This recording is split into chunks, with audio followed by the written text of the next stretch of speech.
Hello, everyone. I'm super happy to be here with you today. And I have somebody coming on today who I have coached with and who is just one of my best friends and has been really influential in my life.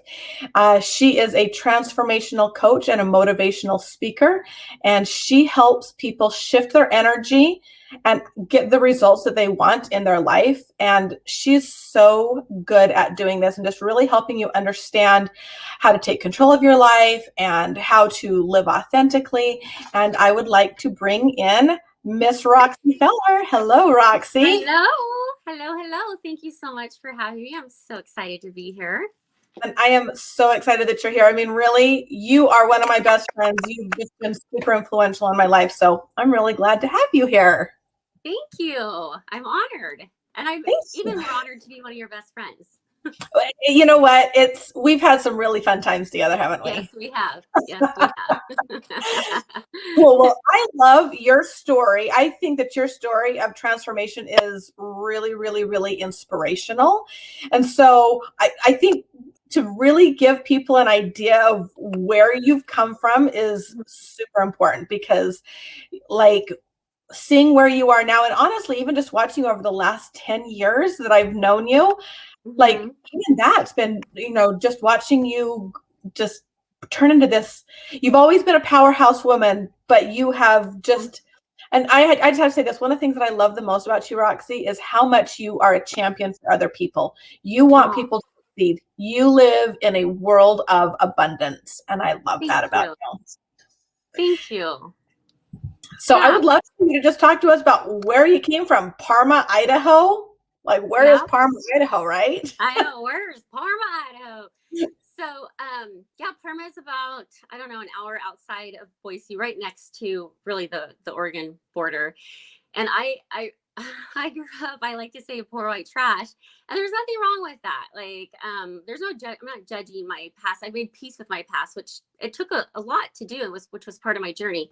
But I mean, I was a welfare kid, food stamps, free lunches, and even being raised that way already comes with a stigma, right?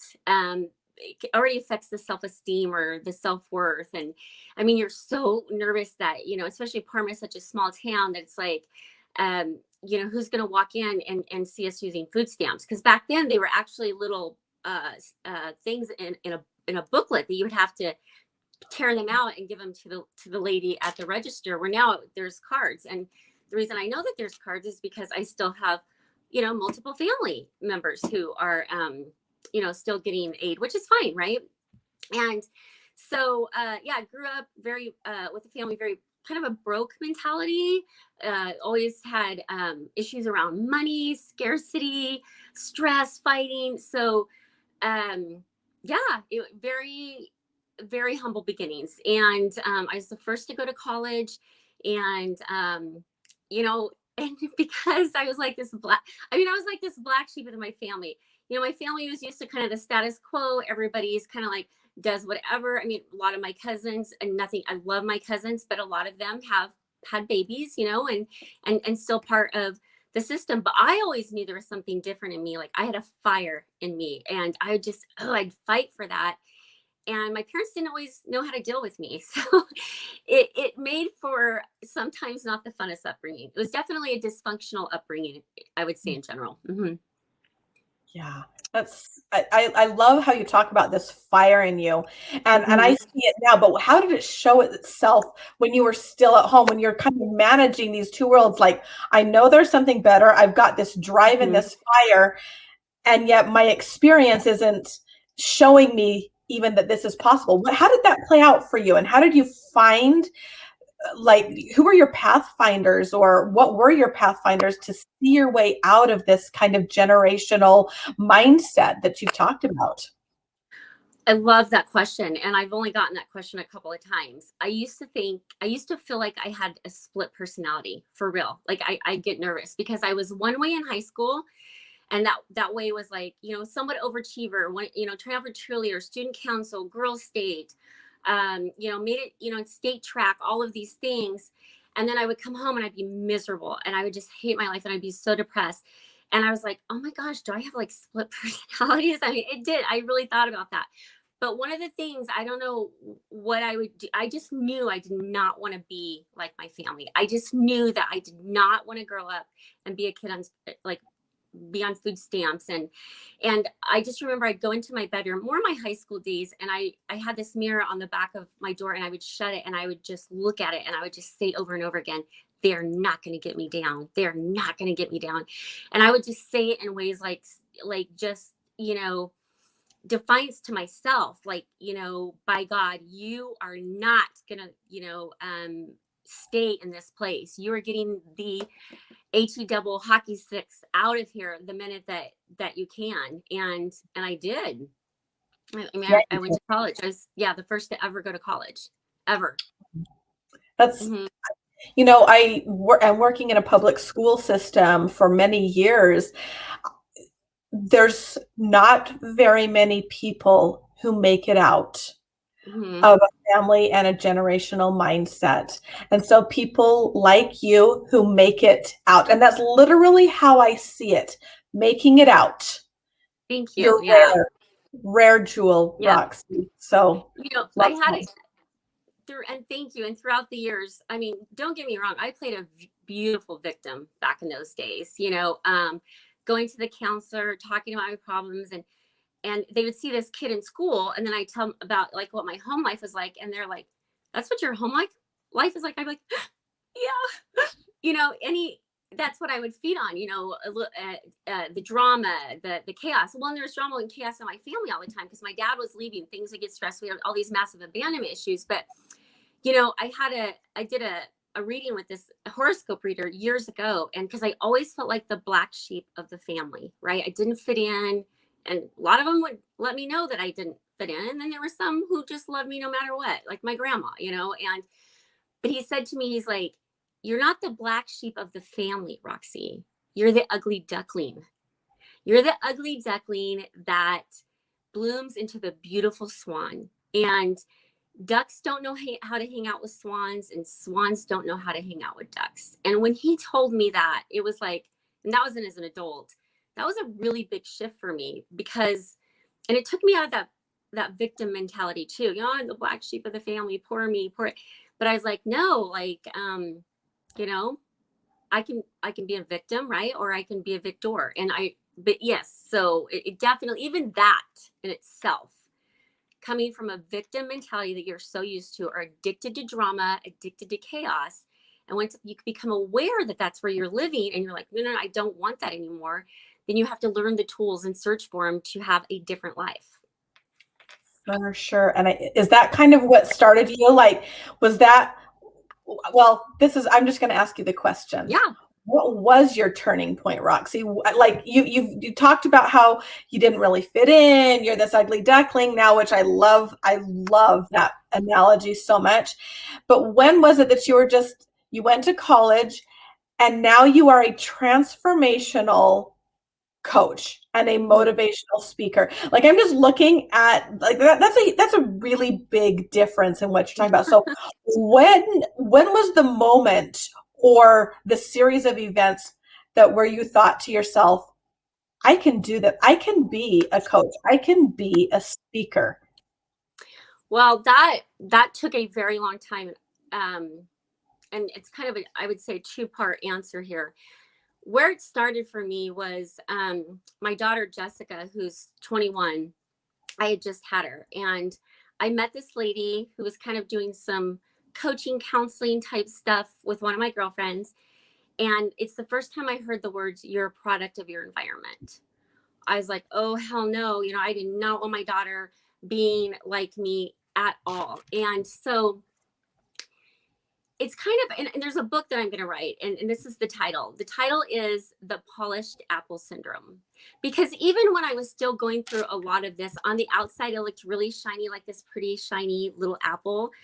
But on the inside, I was really rotten to the core. And I'm being a little tough here on myself, but I am and I'm not. And what I mean by that is I was insecure, I was jealous, I was threatened.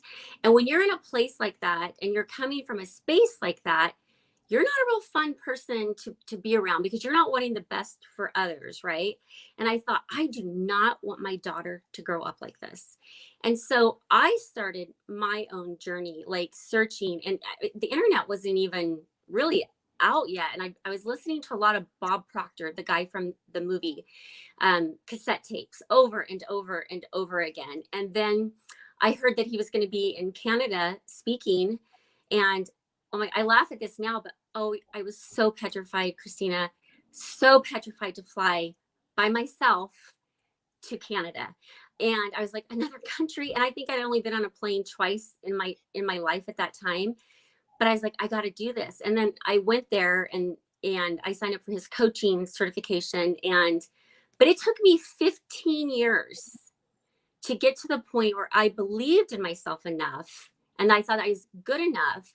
I mean, it's all just been this journey that I felt like, could I really do this coaching? And so it's definitely been a journey. It doesn't just happen overnight. No, no, it does not. And you, in the meantime, did some things that helped grow you into the amazing coach that you are. You had a couple of other businesses. Will you just talk a little bit about those and how that just led you to, this is what I'm doing, this is who I am, and I believe in my own value enough to sell this? So I think to build confidence, and I teach my clients this, to build confidence, you've got to do things that scare the living heck out of you, because that's the fastest way to build confidence. And so one of my mantras is feel the fear and do it anyways. Another one is I can live in faith or I can live in fear. I cannot live in both, choose That one has wisely. been, And yeah. so, yeah, I opened in 2008, worst economy, did not know what I was doing, opened up a cell phone repair store in Nampa. I didn't know how to fix the phones, and I hired a technician. And I looked at a couple different buildings, and these people would say, no, we can't lease to you because you don't have business or personal financials. And I just got laid off of my job. I was the national sales manager for Clearwire, internet company around here. So I had a severance check. I had a commission check, my tax return, and I borrowed a small amount of money from one of my friends. And I opened my first store. But I remember when I walked into that man, because growing up being so poor, all the people that I knew that had money owned their own businesses, right? I was like, that's what I need to do. I need to own my own business because that will create wealth and a legacy, which I called my business J&J Legacy after my daughters Jessica and Josie created a legacy for them. And then I do my DBAs, my cell phone repair stores. But I walked into that guy, and I just said, and I used, which we're going to talk about, like manifesting, right? The laws of universal intelligence to help me get this. But I walked into him and I said, I'm going to tell you right now, I do not have business financials and I do not have personal financials, but I will tell you this. I give you my word. You will never not get paid rent. You'll always get paid first. I'm like, just please just take a chance on me. And when I sold my businesses, years later, and the person I sold it to was taking over that lease, he told me that day, and it meant a lot to me because he was a tough businessman. He kind of intimidated me, and I don't get intimidated very easy. But he was like, I saw so much passion and drive in your eyes and so much belief in yourself. There's no way I was not going to lease to you. That's Yeah. awesome. So then I started my cell phone repair stores. I did those for 3 years as a single mommy.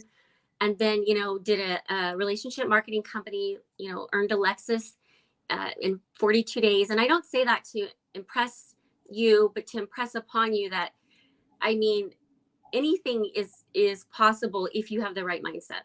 That's all it is. It's how you talk to yourself.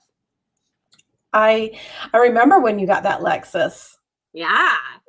I mean, and I have to say that because that was one of my first experiences with you, I was like, wow, this is someone, I can see what that landlord was thinking when you talk to him. And that is because I thought to myself, this is someone I want to work with. This is someone, clear back when I was teaching Josie cello, that was so long ago, and yeah, so I can see that. And that's one of the things that I just admire so much about you is that when you set your mind on something, you use your own power plus all the things that you know about universal laws, which is kind of where I want to move. But I want to just talk about a couple of your other steps before we talk about you being an absolute master manifester and the class that you're offering. So you sell your cell phone stores, then what happens?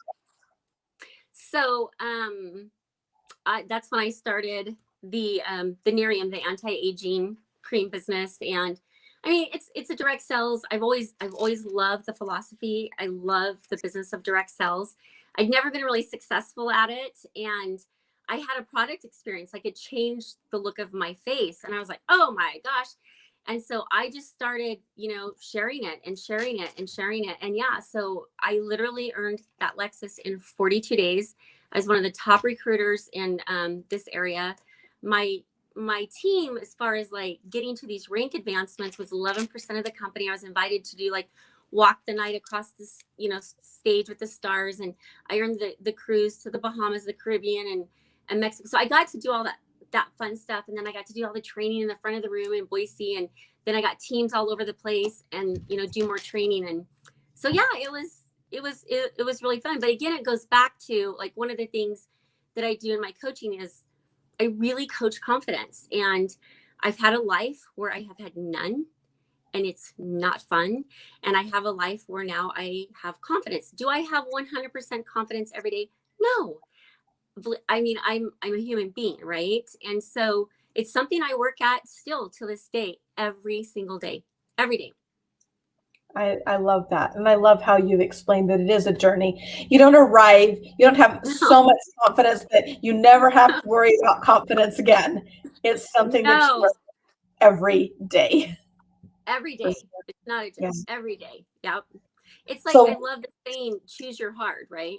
Choose your heart. It's hard to be confident, or is it harder when you're not confident and you're living a life where you're not really being the best version of yourself? Totally. Love that. And I want to talk about your ability to manifest. So I've always known since I first met you how well you use this law. But when you sent me the picture of the dress, I was like, what even? I mean, just amazing. So will you talk just about some of your experiences and why you really are an expert on manifesting and teaching people to manifest, because you're going to be teaching a class about this too. So go ahead. Yeah. So it's such a buzzword right now, right? Manifesting. And a lot of people don't even really even know what the word means, but they're doing it. And pretty much manifesting is when there's something that you want and you're thinking about it, and you're just kind of thinking about you want it, and boom, all of a sudden it like literally comes out of nowhere. That's kind of pretty much what manifesting is. It can come out of nowhere as like a gift from somebody else that you're like not even expecting, or it can come into your life and something that you get for yourself, but you didn't think it was going to come into your life, if that makes sense. So, oh my gosh, I have so many stories. I'm trying to think of what the best one. I think one of the best, and I don't know if it's the best. It's the best example for me, right? Is, oh my gosh, well, I had one that just happened the other day. Okay, so this just came up literally on my Facebook history, and it was probably like 5 or 6 years ago. And Kate Moss, I was looking at Vogue magazine, and Kate Moss had these Stuart Weitzman gladiator sandals on. And I was like, oh my, so I actually took a picture of that Vogue magazine. I posted it on Facebook, and I was like, I want these sandals. Well, I researched them, and the sandals were very, very spendy. I never spent that much money, on myself. And I told myself, okay, if you can make this goal in your business and you hit this goal, you get to get those sandals for yourself. Okay, so I hit the goal. By the time I hit the goal, the sandals are sold out, like around the entire world. Literally, this is not a joke. The only place you could get them is on a waiting list in Italy.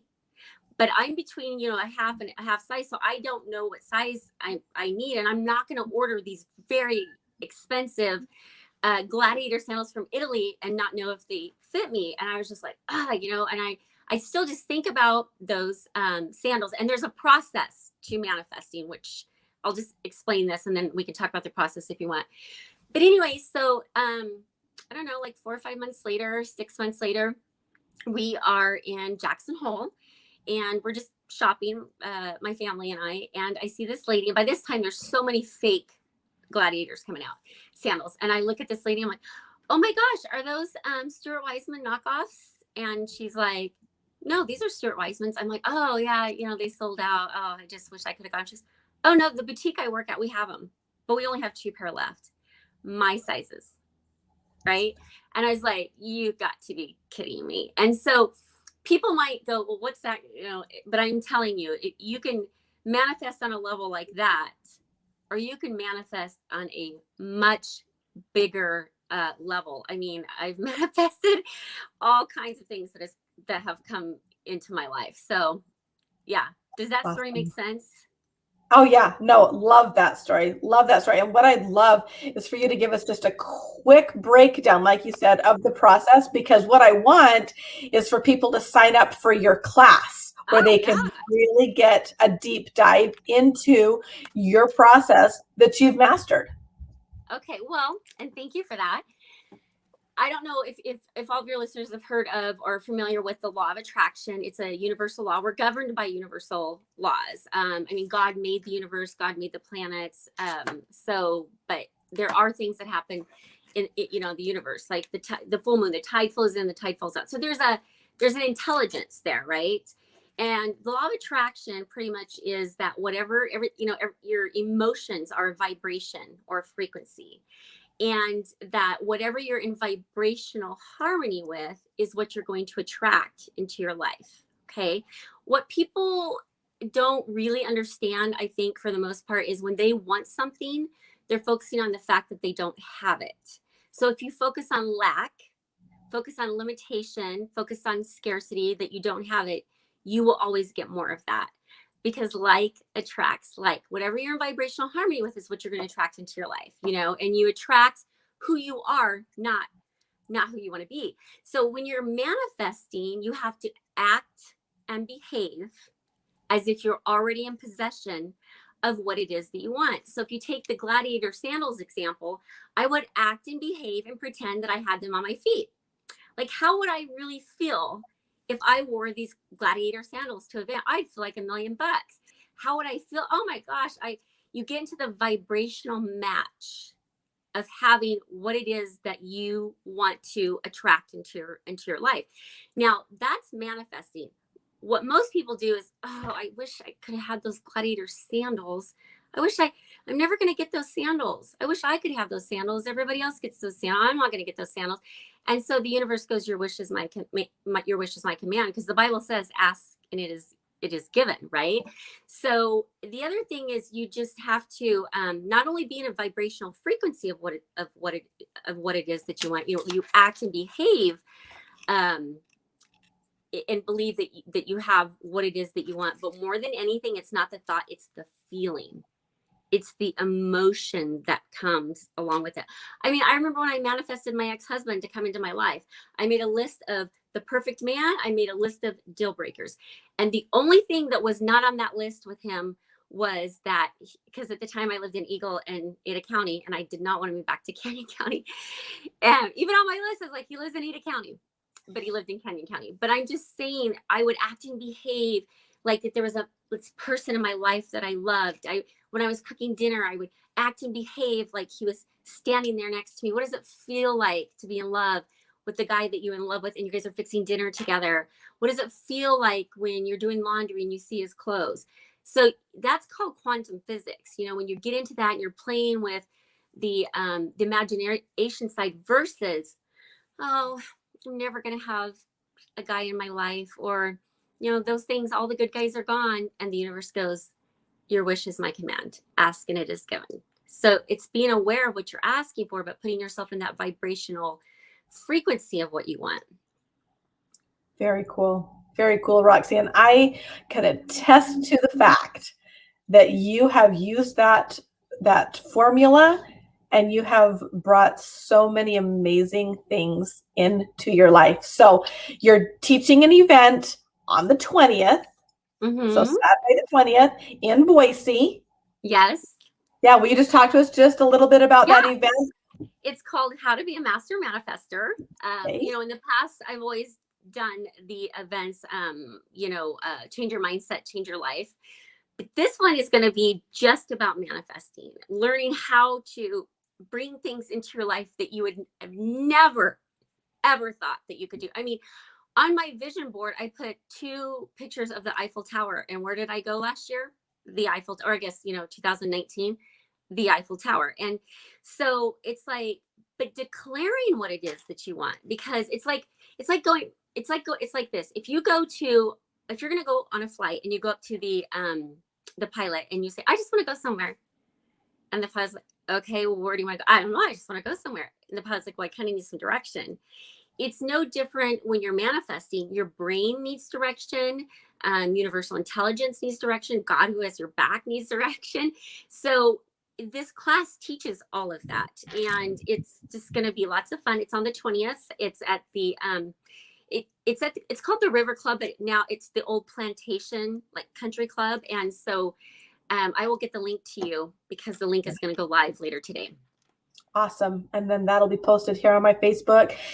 Her other contact information. So if you want to get in touch with Roxy, all of her contact information is in the description. And I'll just say that you're one of the coolest people I know, Roxy, and I have loved talking to you for the last 20 minutes. And is there any last words of wisdom, last little takeaways, although I feel like you've given so much just with that little formula? If you could tell people one thing, what would it be right now? I would say learn to live a life of integrity to yourself. Like, keep your word to yourself. A lot of times we'll do that with other people. We do what we say that we're going to do, but not to ourselves. And the more that we can have integrity with ourselves, honestly, the better life that we can lead. And really just which is really an example of self-love. And the more that we can learn to love ourselves, it's just, I would say, I would say living a life of integrity, not just to other people, but 100% to yourself. If you tell yourself you're going to work out that day, work out. If you tell yourself that you're not going to eat candy or sugar, don't eat candy or sugar that day. If you tell yourself that, you're going to be not as angry or explosive in your conversations, then do that. Just be impeccable with your word to yourself, I would say. Yeah. Love that so much, Roxy. Thank you for your time.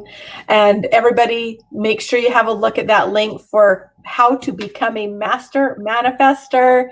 Thank you so much, Roxy. Yes, thank you, Christina. And thank you for showing up in your light and serving and honoring people this way, because you are a pioneer. I mean, you are a risk taker.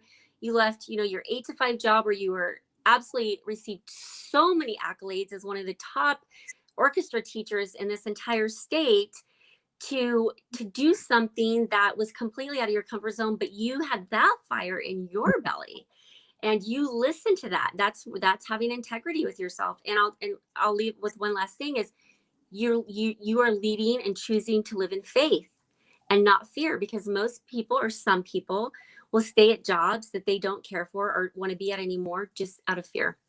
So bravo to you. Thanks so much, Roxy. Yes. Yes. All right. See you guys next week. Thank you so much for tuning in today. Thank you.